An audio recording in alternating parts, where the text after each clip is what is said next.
what's the deal with Abraham banishing one son, preparing to turn the other into a burnt sacrifice?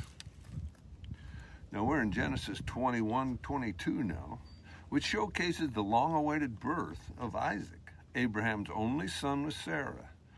Now, if you remember back in Genesis 15, well, God made an incredible promise to Abraham. He told him he would be the father of many nations. But here's the kicker. Sarah, his wife, had been unable to have children for quite some time. Now, fast forward to this moment in Genesis 21, where against all odds in her elder years, well, Sarah finally conceives and gives birth to Isaac. And she's at the ripe old age of 90. No, honest, she's 90. Now, the chapter just doesn't stop at the joy of Isaac's birth, though. It also sheds light on some underlying tension between Sarah and Hagar. Now, who's Hagar, you might ask? Well, she was an Egyptian slave who had previously given birth to Abraham's first son, Ishmael. Now, this ends up creating quite the recipe for some drama. I'm reading now from Genesis 21, 8 through 10. The child grew and was weaned, and upon the day Isaac was weaned, Abraham held a great feast.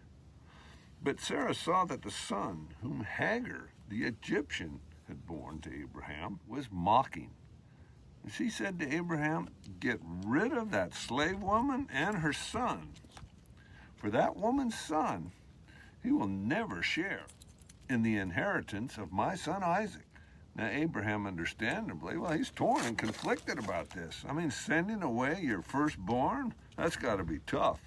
But in this moment, well, God reinforces what he told Abraham about the covenant, that Isaac is the true heir of his promise. Now, ultimately, well, that gives Abraham the reassurance he needs, and he makes the tough call to send Hagar and Ishmael off into the unknown. So here's the big takeaway from chapter 21. It's all about the fulfillment of God's promise to Abraham and Sarah. After all those years of waiting, uncertainty, and emotional turmoil, will they finally get their long-desired son, which shows you that God's promises are powerful, and faith in these promises, well, that's crucial. But there's even more wisdom to unpack here. You see, Abraham's decision to send Hagar and Ishmael away, well, that wasn't easy. But it demonstrates his trust in God's plan. It's a real testament to his faith and his trust in God. We should also note that it was Abraham and Sarah's plan in the first place, to have a child through Hagar, which of course set the stage that created the friction between the brothers Isaac and Ishmael.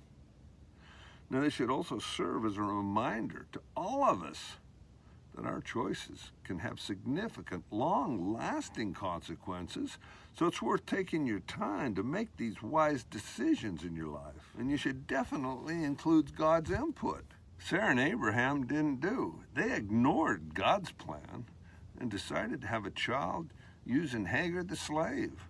Now, let's face it, ignoring God, well, that never ends well. Okay, so now we find ourselves getting into chapter 22.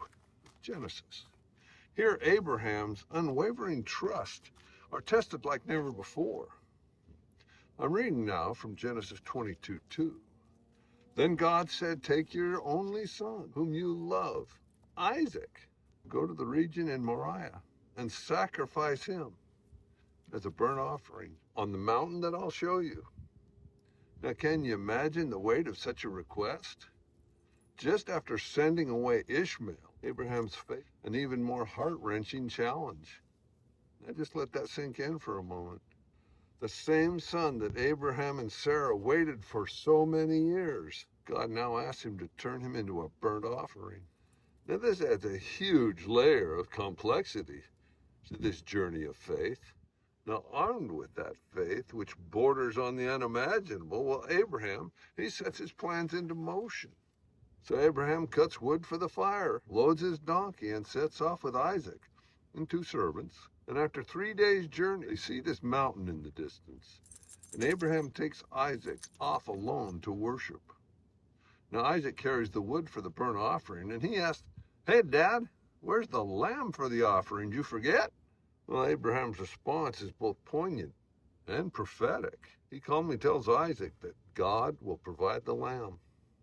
Now, this statement carries profound double meanings. On one hand, he expresses his unwavering faith that God will somehow provide for their needs.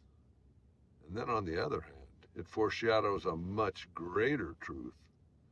Jesus is often referred to as the Lamb of God, a connection that reverberates through centuries, as Jesus was the sacrifice for all of mankind.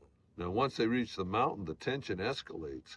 Abraham constructs an altar and places the pieces of wood on it in a deeply emotional act. And he binds Isaac and lays him on the altar. And just as he raises his knife ready to fulfill the command that he believes is set before him, an angel calls out to him from heaven, instructing him to stop. It's a moment of divine intervention, affirming that God has seen into Abram's heart and that he's willing to trust and obey. You see, God already knew that because he knows everything. But now Abraham, well, he also knows it. Now, in that moment of relief and realization, Abraham discovers a ram tangled in the bushes, and he offers the ram up for sacrifice. Now, following this incredible act of faith, will the angel return with a message of reassurance and promise.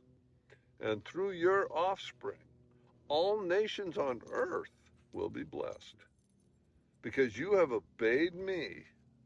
Now, that's in Genesis 22:18.